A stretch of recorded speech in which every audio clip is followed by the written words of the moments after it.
گنرال سید امیر ظهوروف رئیس سابق کمیته امنیت ملی تاجیکستان ادعای یکی از پیشوایان مخالفین افغانستان گلبدین حکمتیار را بی اساس خواند که گفته است ظهوروف سبب شد او سال 1996 مجبوری از تاجیکستان به ایران رود. رهبر حزب اسلامی افغانستان گفته است بعد اشغال قدرت از جانب طالبان او از افغانستان به دوشنبه رفت و چند روز در سفارت کشورش زندگی کرد، اما گویا رئیس وقت کمیته امنیت ملی تاجیکستان سید امیر ظهوروف از او خواسته است که کشور را زود ترک کند. سید امیر ظهوروف روز 13 سپتامبر در صحبت با رادیو آزادی در دوشنبه گفت ملاقات حضوری او با پیشوای مخالفان افغانستان در اصل 4 سال پیش از آن حادثه ها یعنی در کابل صورت گرفته است. ملاقاتش دروغ نگه، ملاقات ما در کابل واقع در فریاسیا سال 93 بود. این دیمبورا در اکد و طالبا وقتی کابل را گرفتن همچون گریزه آمدگی و یک شهر زنگلی لیکن من امروز ملاقات نداشتم و از این گفته بسایش کابل هم میرسم موجه قد پیدا رفت ایران.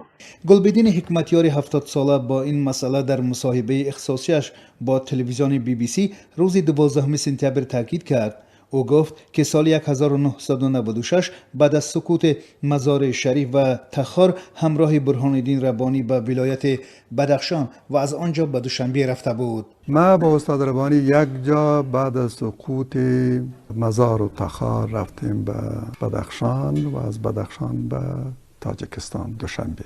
در سفارت کابل در دوشنبه بود. سفیر ایران با مسئولین دیگیش بلندپاییش با تعداد از جنرالایش که در قضای افغانستان نقش فعال و رهبری کننده داشت آمدن گفتن که مسئول امنیت ملی تاجیکستان گفته که حکمتیار باید فردا تاجیکستان را ترک بکنه و گفتیم بسیار خوب ما هلیکوپتر آماده کنیم ما میرم.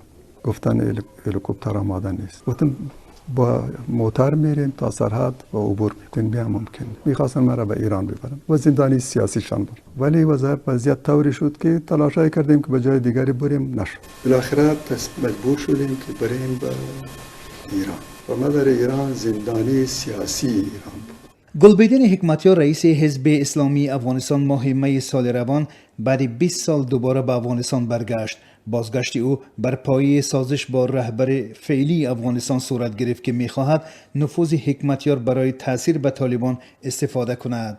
برخورد افغانستان به بازگشت گلبدین حکمتیار که او را با اشاره به موشکباران‌هایش بالای کابل گلبدین رکتیار و یا قصاب کابل می‌گفتند یک رنگ نیست. حامیان حقوق بشر میگویند که حکمتیار باید برای جنایت‌هایش جواب دهد، اما برخی هم در افغانستان از او همچون یک چهره مهم در راه مبارزه با نیروهای بیگانه در خاک افغانستان نام میبرند.